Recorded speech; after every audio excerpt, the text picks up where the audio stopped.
Oke Bapak Ibu Shalom, selamat pagi semuanya, puji Tuhan. Kita semua dalam keadaan baik dan kita semua dalam keadaan sehat, itu semua karena kebaikan Tuhan. Puji Tuhan Bapak Ibu. Bapak Ibu, kita percaya bahwa setiap hari yang kita lalui atau setiap hari yang kita masuki, Tuhan itu kasih kesempatan yang baru dalam setiap kita. Percaya enggak? Ada kesempatan yang baik. Ada kesempatan yang Tuhan kasih dalam setiap pribadi kita. Entah itu apakah yang Tuhan percayakan atau banyak hal yang Tuhan mau kerjakan dalam setiap kita.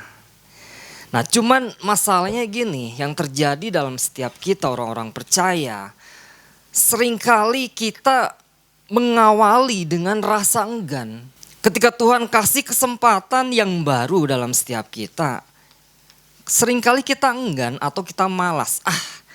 Jangan saya deh Tuhan. Seringkali kita menunda-nunda. Jangan sampai ketika kita menerima pesan Tuhan minggu ini, jangan sampai menunda-nunda itu merampas dan mengambil alih kesempatan yang sudah Tuhan kasih. Kesempatan yang akan Tuhan kasih dalam kita atau berkat yang Tuhan janjikan dalam setiap kita, Tuhan sediakan dalam setiap kita. Karena kita menunda-nundanya itu tidak terjadi. Kita lewatkan begitu saja Bapak Ibu. Itu kan sangat disayangkan ya. Nah mari Bapak Ibu pagi hari ini kita sama-sama belajar ya. Terambil di dalam Yosua 18 ayat yang ketiga. Demikian firman Tuhan.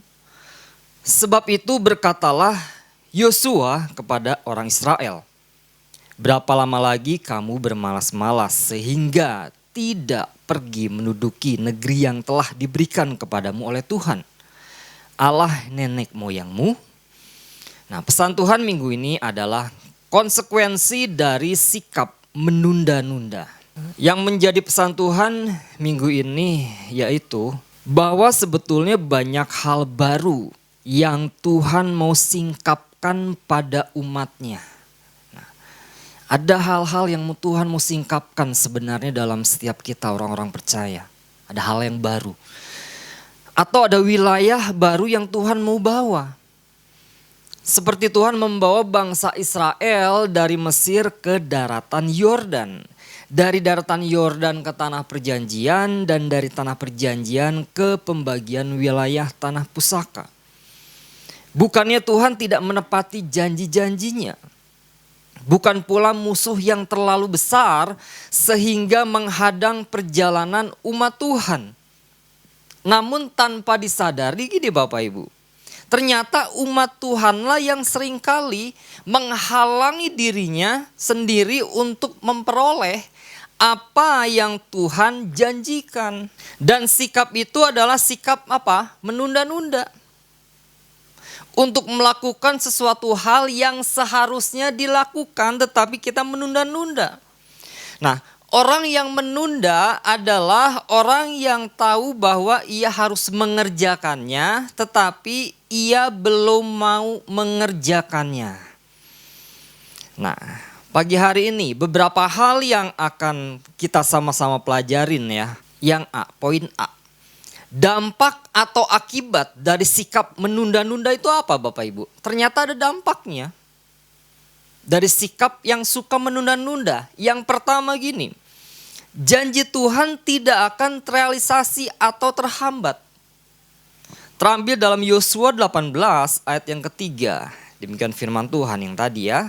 Sebab itu berkatalah Yosua kepada orang Israel, berapa lama lagi kamu bermalas-malas sehingga tidak lagi menduduki negeri yang telah diberikan kepadamu oleh Tuhan, Allah nenek moyangmu. Nah Bapak Ibu kalau kita lihat di sini ada kalimat, negeri yang telah diberikan kepadamu. Nah, kata yang telah diberikan itu kalau kita lihat, kita simak, kita pelajari dalam bahasa aslinya itu memberi dengan limpahnya. Atau menetapkan, atau menganugerahkan, atau mempercayakan. Nah, Inilah yang sebenarnya yang Tuhan janjikan Bapak Ibu. Kalau kita lihat apa yang mereka alami, kenyataannya mereka belum menikmati apa yang sudah Tuhan janjikan. Apa yang sudah Tuhan sediakan, mereka tidak menikmatinya. Mereka masih nyaman. Mereka nyaman tinggal di tenda. Di ayat pertama ya Bapak Ibu. Sampai Yosua di ayat ketiga menegur. Ada berapa banyak Bapak Ibu? Berapa banyak orang percaya dalam istilah gini, mengalami kekosongan rohani Bapak Ibu. Kita percaya bahwa Tuhan itu tidak pernah menahan berkat-Nya. Ada berkat yang Tuhan sediakan, ada berkat yang Tuhan akan limpahkan dalam setiap kita, dan Tuhan tidak pelit. Dengan apa yang Dia punya, Dia mau kasih dan Dia mau berikan dalam setiap kita, orang-orang percaya. Setiap berkat Tuhan, apapun itu. Nah tetapi sayangnya gini, banyak orang percaya itu, sebagian orang percaya ada yang membiarkan janji itu dibiarkan begitu saja. Atau janji itu dibiarkan mengendap, orang percaya itu enggak mau melangkah. Dia berkata nanti aja deh. Rasanya saya masih nyaman, sebentar lagi aja. Nah kalau kita lihat di dalam Yohanes 14 ayat yang ke-27 Bapak Ibu. Di sana dikatakan, damai sejahtera kutinggalkan bagimu. Damai sejahteraku kuberikan kepadamu, dan apa yang kuberikan tidak seperti yang diberikan oleh dunia kepadamu. Janganlah gelisah dan gentar hatimu. Nah kalau kita lihat ayat ini, di sini Yesus sudah meninggalkan dan memberikan suatu damai sejahtera. Itu bisa dikatakan suatu warisan yang mutlak, yang dapat, yang bisa diterima bagi orang percaya. Nah cuman masalahnya gini, kuncinya ada di tangan kita. Tetapi kenyataannya gini kan, tidak semua orang bisa mengalami yang namanya damai sejahtera itu. Mungkin sadar atau tidak disadari, ada penundaan yang dilakukan. Ketika Tuhan katakan damai sejahteraku kuberikan kepadamu. Tetapi orang-orang percaya ada yang melakukan penundaan yang dilakukan. Contoh gini, menunda untuk menyerahkan segala kekhawatiran. Ketika firman ini ada, ketika firman ini timbul, muncul dalam setiap kita. Kita menunda gini, udahlah nanti aja menyerahkan kekhawatiran saya. Sebenarnya saya sedang khawatir. Udahlah nanti aja lah Tuhan. Nah akibatnya apa Bapak Ibu? Akibat dari penundaan ini, orang ini akan mengalami suatu kecemasan. Orang ini akan mengalami suatu ketakutan, kegelisahan, kekecewaan, kepahitan mungkin dalam kehidupannya. Nah hal yang seperti ini jangan sampai terjadi dalam setiap kita Bapak Ibu. Di dalam 2 Korintus 5 ayat yang ke-17, demikian firman Tuhan. Jadi siapa yang ada di dalam Kristus, ia adalah ciptaan baru. Yang lama sudah berlalu, sesungguhnya yang baru sudah datang. Nah ini bicara tentang janji Tuhan di dalam Kristus bahwa gini, status kita sudah sah menjadi manusia baru. Dan kita percaya gini, belenggu dosa dan masa lalu yang kelam itu sebenarnya sudah secara hukum ilahi sudah apa? Sudah diputuskan, sudah selesai, sudah dibebaskan, dan kita adalah orang-orang yang lebih dari pemenang. Cuman masalahnya gini, ketika seseorang tidak mau meninggalkan kebiasaan buruk, mungkin menunda hidup dalam ketaatan, udah tahu ini gak boleh dilakukan, ada firman-Nya sudah jelas, tetapi dia menunda, masih merasa nyaman dengan kehidupan yang buruk, masih nyaman dalam kehidupan yang masa lalu, tidak hidup dalam ketaatan, hidup dalam pola-pola yang lama. Status yang dikatakan Tuhan manusia baru, tetapi gini, cara hidupnya masih cara hidup lama. Orang itu enggan melangkah untuk keluar dari zona nyaman. Enggan melangkah untuk keluar dari kehidupan yang lama menuju kehidupan baru. Ada yang ditunda-tunda. Nah itu yang pertama Bapak Ibu. Janji Tuhan tidak terrealisasi, terhambat. Nah yang kedua, dampak atau akibat dari sikap menunda-nunda yang kedua yaitu kehilangan momentum dari Tuhan. Nah itu artinya apa Bapak Ibu? Bicara momentum itu kondisi di mana kita kehilangan percepatan, dorongan atau gelombang kesempatan rohani yang sedang Tuhan bukakan. Mungkin karena dia ragu atau dia menunda-nunda atau enggan melangkah. Momentum Bapak Ibu. Simpelnya gini, Tuhan sebenarnya sudah bukakan pintu. Tuhan sebenarnya sudah bukakan jalan dalam setiap kita, tetapi kita tidak melakukan tepat apa yang sesuai dengan Tuhan mau. Tidak tepat waktunya. Nah, kalau bicara momentum Bapak Ibu, itu bicara tentang respon yang benar. Itu bicara tentang respon yang benar, bicara tentang kecepatan, bicara tentang ketepatan dalam menangkap apa yang Tuhan mau. Dan itu terjadi ketika kairos atau bicara tentang waktunya Tuhan bertemu dengan kesiapan dan ketaatan manusia itu sendiri. Nah Bapak Ibu, kita percaya bahwa bicara tentang kesempatan itu tidak datang dua kali. Dan kesempatan itu tidak selalu menunggu. Karena ada momen-momen yang Tuhan kasih. Ada momen-momen yang Tuhan buat siapkan secara khusus dalam setiap kehidupan kita pribadi. Yang kalau kita tidak responi dengan baik dalam kairosnya Tuhan, maka momen itu akan terlewat begitu saja. Dan kita hanya bisa menanti, kita hanya bisa menikmati. Mungkin orang itu yang menikmati dari apa yang Tuhan janjikan. Nah saya punya kesaksian gini Bapak Ibu.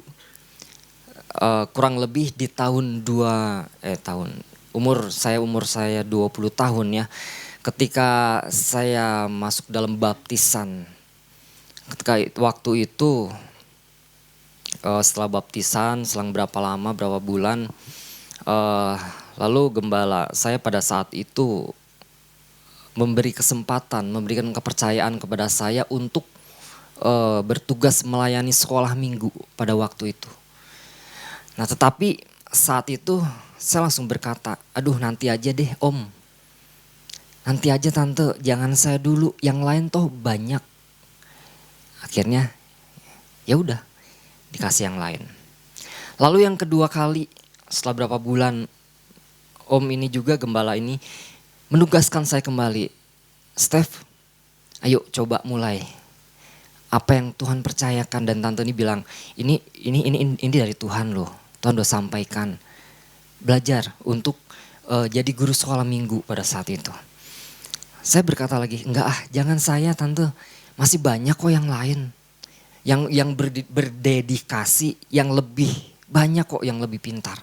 Sejak dari itu saya lihat perkembangan orang yang diberi kepercayaan. Wah saya lihat, wah luar biasa ya. Bisa ngajar sekolah minggu, Tuhan percayakan ke perwil yang berbeda. Saya di situ lihat, saya belajar. Dan yang ketiga kali om ini berkata, mau nggak jadi guru sekolah minggu? Saya yang ketiga kali saya bilang mau. Nah saya lihat pada waktu itu perkembangan dari orang yang disuruh yang pertama kali itu pesat sekali. Karena saya percaya gini, sebenarnya Tuhan bisa suruh siapapun. Tuhan tidak kehabisan stok. Banyak stok yang Tuhan mau percayakan. Tetapi gini, kita mau nggak ketika Tuhan percayakan dalam setiap kita? Ketika kita mau dan ketika berkata, ya saya tidak mau menunda-nunda, saya mau. Maka Tuhan akan nyatakan itu semua. Tetapi ketika kita tidak siap, Tuhan bisa pilih yang lain.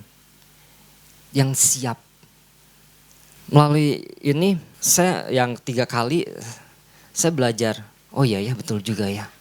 Dan Om ini memberikan saran, peringatan, kasih nasihat-nasihat, betul juga ya. Kesempatan itu tidak datang 2 kali.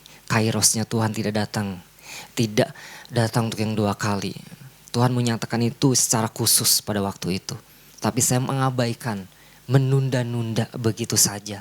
Sehingga orang yang pertama tadi, wah sudah kemana-mana itu. Saya bukan melihat daripada orang ini, tetapi kesempatan itu yang Tuhan kasih tidak dipakai. Nah itu sayang banget Bapak Ibu. Nah Bapak Ibu, momentum Tuhan itu seperti apa? Seperti gelombang. Seperti gelombang laut. Sedangkan kita gini, kita tidak bisa menciptakan gelombang itu. Tetapi saat gelombang itu datang, nah gini, sebaiknya gini, tugas kita itu ada di atas papan selancar dan siap meluncur. Mengikuti gelombang itu. Menunda berarti membiarkan gelombang itu lewat dan berlalu begitu saja. Nah itu dampak atau akibat dari sikap menunda-nunda. Nah sekarang yang B Bapak Ibu, poin yang B. Yang B, langkah-langkahnya gimana nih? Supaya tidak hidup menunda-nunda. Langkahnya gimana? Yang pertama, kita harus membuka hati untuk mendengar dan terima teguran. Yohanes 18 ayat yang ketiga. Sebab itu berkatalah Yosua kepada orang Israel, berapa lama lagi kamu bermalas-malas? Nah, kenapa kita harus membuka hati untuk mendengar dan terima teguran Bapak Ibu? Karena kita sebagai orang percaya, sebagai manusia, seringkali kita mempunyai titik lemah atau dikatakan titik buta Bapak Ibu, blind spot. Dan seringkali yang namanya blind spot ini kita tidak menyadarinya. Dan kita butuh seseorang. Di saat kita mengalami blind spot, kita butuh seseorang. Kita nggak bisa seorang diri. Kita butuh orang yang terdekat. Mungkin itu pasangan kita, mungkin itu sahabat kita, mungkin itu pembimbing rohani kita, mungkin itu gembala kita, mentor kita. Untuk apa? Untuk dia bisa melihat kehidupan kita, untuk dia bisa menegur kita. Yang harusnya gini, kita seharusnya tidak menjadi marah dan tersinggung ketika apa? Teguran atau peringatan itu datang dalam setiap kita. Contoh, oh iya benar ya, iya benar. Saya sudah terlalu lama bermalas-malasan. Ada pengakuan yang terucap dalam hati kita, dalam ucapan kita. Saya tidak mau menunda-nunda lagi. Atau nanti saja, bentar lagi, atau besok saja. Tetapi gini, belajar untuk mendengar sama-sama. Saya juga, kita belajar untuk mendengar, mencatat. Kita bawa dalam doa, mendengarkan apa yang menjadi teguran, apa yang menjadi mungkin peringatan dalam setiap kita. Nah itu yang langkah yang pertama Bapak Ibu. Lalu langkah yang kedua, langkah-langkah supaya kita tidak hidup menunda-nunda. Yang pertama tadi membuka hati untuk mendengar dan terima teguran. Lalu yang kedua yaitu tangkap dan eksekusi momentum dengan langkah iman. Nah ini yang perlu kita lakukan, semua perlu kita lakukan ya. Yosua 18 ayat yang 10. Lalu Yosua membuang undi bagi mereka di Silo di hadapan Tuhan. Dan di sanalah Yosua membagikan negeri itu kepada orang Israel. Sesuai dengan pembagian mereka. Nah itu ada kata di hadapan Tuhan. Tangkap dan eksekusi momentum langkah dengan iman. Bicara tangkap dan eksekusi momentum dengan langkah iman itu artinya apa Bapak Ibu? Itu artinya yaitu sebuah keyakinan rohani. Ada keyakinan rohani yang tidak lagi berhenti sebagai sebuah ide atau pola pikir dalam pikiran kita. Atau hanya sebuah doa atau hanya sebuah wacana di dalam kepala kita atau pikiran kita. Tetapi itu dinyatakan oleh sebuah tindakan nyata. Ada tindakan real, ada langkah iman yang harus kita kerjakan, yang harus kita bangun. Nah, di sini ada kata tangkap Bapak Ibu ya, poin yang kedua itu. Tangkap. Nah, tangkap di sini itu berkaitan dengan kepekaan hati. Ada kepekaan hati untuk apa? Untuk kita mengenali. Untuk kita mengenali bahwa saat ini ada kairosnya Tuhan yang sedang berjalan. Nah, menangkap isi hati Tuhan. Nah, bagaimana?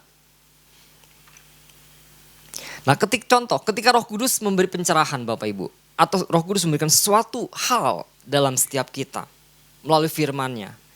Kita tidak lagi mempertanyakan, wah, apakah ini bisa? Ini benar enggak ya dari Roh Kudus? Tetapi kita berkata gini, ya, amin. Ini saatnya. Ini waktunya Tuhan. Ini momentumnya Tuhan. Saya harus bergerak. Nah, tetapi kembali lagi gini Bapak Ibu. Bicara tentang kepekaan. Itu tidak muncul begitu saja. Ada usaha yang harus kita bangun. Ada kebiasaan yang harus kita bangun. Ada kedisiplinan yang harus kita bangun. Kedisiplinan rohani yang pastinya. Yang harus kita bangun hari lepas hari dalam kehidupan kita Bapak Ibu. Nah, karena kepekaan rohani itu, ketika kita mempunyai kepekaan rohani, kita dapat membedakan mana sih suara Roh Kudus. Atau mana suara kedagingan atau emosi kita atau gangguan dari luar. Nah, maka pentingnya kepekaan itu dalam setiap kehidupan orang-orang percaya untuk kita mengenal gini. Oh, ini kairosnya Tuhan. Ini waktunya Tuhan. Ini Tuhan berpesan dalam kehidupan saya. Nah, kepekaan itu lahir dari apa Bapak Ibu? Kepekaan lahir dari keakraban kita dengan Tuhan. Semakin kita sering duduk dekat dengan Tuhan, semakin kita mengenali langkah kita, dan kita mengenali langkahnya, kita mengenali bahasanya, kita mengenali isi hatinya, apa yang Tuhan rindukan dalam setiap kehidupan kita untuk kita lakukan. Nah, yang di sana dikatakan ada juga eksekusi Bapak Ibu ya, eksekusi momentum dengan langkah iman. Nah, ini ada aksi iman Bapak Ibu. Ada langkah, ada iman yang harus kita bangun, yang harus kita kerjakan. Artinya gini, ada keberanian untuk melangkah sebelum semua bukti visual kelihatan sempurna. Nah, seringkali kan gini, manusia melihat sesuatu yang sempurna yang ingin dia lakukan ketika di pandangan matanya itu bagus. Tetapi kita berani enggak untuk kita berani melangkah sebelum semua bukti visual itu kelihatan sempurna. Tetapi kita menaruh pengharapan kita kepada Tuhan. Nah, bagaimana caranya? Yaitu bertindak berdasarkan siapa yang pembuat janji. Siapakah yang memberi janji itu kepada kita. Bukan berdasarkan apa yang sedang terlihat di depan mata. Nah, kalau kita lihat di dalam 2 Korintus 5 ayat yang ke-7 Bapak Ibu. Sebab hidup kami ini adalah hidup karena percaya, bukan melihat. Nah, seringkali kita menunda, kenapa? Karena kita melihat sesuatu yang belum sempurna. Sesuatu yang belum rasanya, ini belum oke Tuhan. Ini sepertinya belum pasti. Tapi Tuhan katakan gini kan, sebab hidup kami ini adalah hidup karena percaya, bukan karena melihat. Kenapa saya katakan ada eksekusi? Eksekusi itu kan bicara tindakan cepat atau segera yang harus kita lakukan. Karena gini, manusia itu terbatas. Ketika kita tidak mengeksekusi secara cepat apa yang Tuhan sampaikan, momentum apa yang Tuhan sampaikan dalam kehidupan kita, seringkali gini, banyak kelemahan yang kita alami sebagai manusia, kelemahan secara daging. Akan banyak gini pertimbangan-pertimbangan. Mungkin enggak ya? Pasti enggak ya? Bisa enggak ya? Kayak enggak mungkin. Semakin lama seseorang gini Bapak Ibu menunda eksekusi. Setelah menangkap sesuatu dari Tuhan, mungkin petunjuk dari Tuhan, seringkali otak manusia berpikir kan, yang saya katakan tadi, apa mungkin, masa iya, akhirnya gini, ya udah deh nanti aja. Akhirnya menolak, akhirnya menunda, nanti aja deh, gak usah sekarang. Nah mari Bapak Ibu, pagi hari ini sama-sama kita belajar dampak sikap menunda-nunda. Yaitu yang pertama apa? Janji Tuhan tidak akan terrealisasi atau terhambat. Lalu yang kedua, kehilangan momentum dari Tuhan. Nah yang B tadi, langkah untuk tidak menunda-nunda yang harus kita ambil. Yang pertama yaitu kita harus membuka hati untuk mendengar dan terima teguran. Lalu yang kedua, tangkap dan eksekusi momentum dengan langkah iman. Nah bicara tentang menunda-nunda Bapak Ibu, itu tidak pernah membuat masalah kita menjadi kecil. Mungkin masalah kita menjadi hilang, mungkin musuh menjadi lemah. Tetapi menunda-nunda itu membuat sebenarnya kita, membuat keberanian kita itu akan menjadi ciut. Dan itu yang pasti gini, ketika kita menunda-nunda nanti aja deh, itu sebenarnya memberikan kesempatan atau peluang bagi si jahat untuk bekerja di celah itu. Nah mari Bapak Ibu, kita percaya bahwa Tuhan sudah menjanjikan dan menyediakan janji itu kepada setiap kita. Bagian kita apa? Bagian kita mengalami janji itu. Jangan ada penundaan, tapi kita melangkah, mulai melangkah. Jangan biarkan hari ini berlalu menjadi kata nanti atau besok entar aja. Malas. Karena gini Bapak Ibu, setiap momentum yang terbuang adalah pertumbuhan yang terhenti. Tuhan Yesus memberkati.